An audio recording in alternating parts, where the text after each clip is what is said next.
Hi folks, welcome to Kendo Rant. How do you like the new setup? Let me know. I'm obviously playing around with stuff. This is a new experiment. Let me know what you think. Do you like it? Think it looks rubbish? Let me know in the comments down below. If you think I should go back to the white background or whatever, or the black one that we did last week, hit me up in the comments. Okay, so I'm going to hit into the questions right away, but first of all, obviously, as I say every week, make sure you do shopping at KendoStar.com. That's my website. It's the best Kendo equipment website in the world, in my opinion. Of course, I would say that, but it's exclusively designed for the international Kendo community. It's a fantastic website. It's the only Kendo shop that is rated with 5 stars, which is excellent, in their words, by the independent reviews aggregate site Trustpilot. We're the only company that has that. So yeah, shop at KendoStar and join everyone else that's really happy with using us.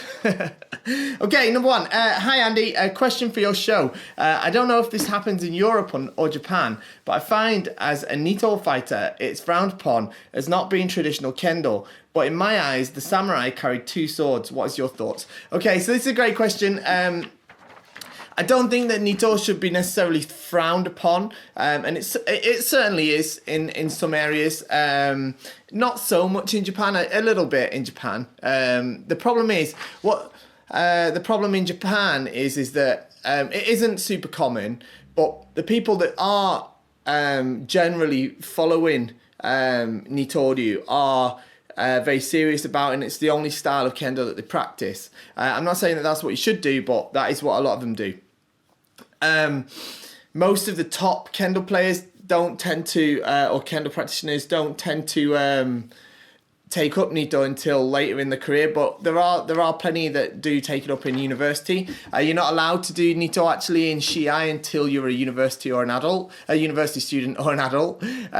So it's not something that high school students can do. And yeah, it's a bit of a difficult one. Lots of people take it up just because it's different and it kind of looks funny, or is, to kind of break away from the norm, which, in itself isn't necessarily a bad thing. But at the end of the day, it's no easier to play or to fight in Nito, and it's arguably no more difficult either. The Shiai rules are, of course, slightly modified. In terms of samurai carrying 2 swords, yeah, that was definitely true. That was very true. But there isn't very much to suggest that many of them fought using both of them at the same time. That's why, I guess, Miyamoto Musashi Sensei was considered to be quite radical in that respect. But yeah, I mean, I'm not particularly averse to it. Personally, I don't follow Nito. I don't practice Nito. But the problem is, the difficulty that you have when you do Nito is it's very easy to stray away from what Kendo's about and to fall into a game of hitting and blocking. And that's something that you have to be very extra careful not to do in Nito. People do it when they're doing Ito as well. Lots of people fall into that pattern when they're doing 1-sword Kendo, but it can be even easier to fall into that trap when you're doing 2-sword Kendo, when you still have to focus on practicing diligently and considering things that are, of course, the criteria of Yuko Datotsu, things like Sutemi, things like Zanshin, and Datotsu no Kikai, the opportunities for striking. If you're able to consider those in the same way as you're supposed to, regardless of whether you do 1-sword or 2-sword Kendo, then I think you're on the right path. As I say, I think the reason that some people kind of frown on Nito, or it's sometimes got a bit of a bad rep, is because there are lots of people that do fall into the trap of just hitting and blocking, hitting and blocking, hitting and blocking, which isn't what Kendo's supposed to be about. Next one. I've been told that when an opponent retreats or steps back, it's an opportunity to attack. Nevertheless, when I chase an opponent stepping back, it's usually a trap and I get hit. Deban and men or kote. I don't understand how I can get the advantage. I guess it's about footwork. I'd like to listen to your advice. So there's 2 types of stepping backwards in Kendo. There's one that you shouldn't do, and there's the one that's okay to do. The first one, which is the time that you should attack, which is what you've been told, and it is the most common, is when you step back in retreat, in full retreat, and tend tend to actually disengage with your opponent. So you don't just disengage with the shinai, but you disengage your semi, and often the weight will go completely onto the left leg. The heel may even go flat on the floor, but the feet are stationary. They're completely stationary. You can't do anything. When you retreat in that manner, you're completely vulnerable. You're going to get hit. And if your opponent is retreating in that way, then that's the time to that is a time to make a strike. However, there's also another type of retreat, which is where you actually retreat whilst you're still applying semi. You're still in a position that's able to strike. And you can actually use this to some effect by retreating, allowing your opponent to think that you're trying to escape, but actually you are luring them into strike, which is exactly what's happening to you here. Now, what you have to do in regards to this is you just have to pay more attention to your opponent, and you have to try and you have to be a little bit more proactive in creating your opportunities. It is if your footwork is sharper than your opponent's, who is stepping backwards, you still will win if you are in control of the initiative. But it's quite an advanced level of practice we're talking about there. What I'd say for the time being is step in when you attack with full spirit, full sutemi. And if you receive the Debano waza, well, that's unfortunate, but it means that your waza wasn't quite good enough. So keep trying. And like I say, attack with full spirit, full sutemi. And I think actually you'll start to land points. Next one. Are makiwaza or haraiwaza allowed in a match? And if so, can we have a video about how to perform them? Makiwaza and haraiwaza are indeed allowed in shiai or matches. Yeah, I'll consider doing a video on them at some stage, but there's a lot of stuff between now and doing that video that I'd prefer to cover first.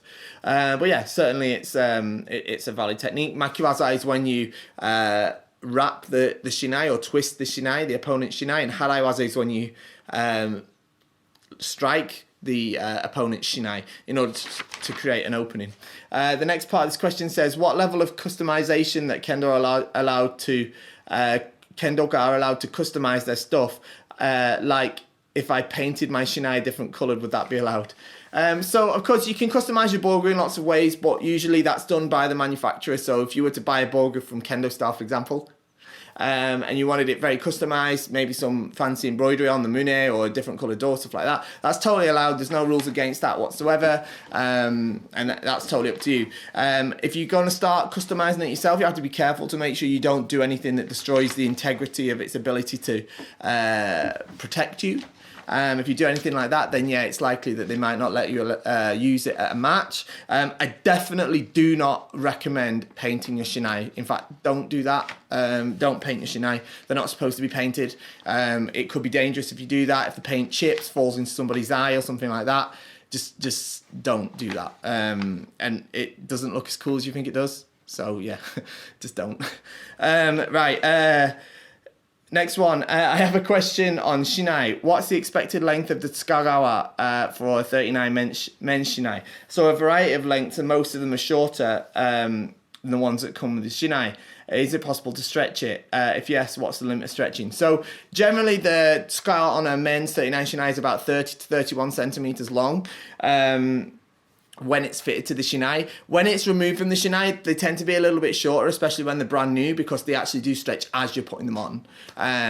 So that's one thing. And you can stretch them a bit as you're putting them on if you really do sort of, give them a stretch as you're putting them on, put a bit of force into it. You will be able to stretch them a bit. They will also stretch a little bit as you use them as well. So that's another reason why they often start off a little bit shorter. But shorter ones are also a little bit more common these days as well, a little bit more popular.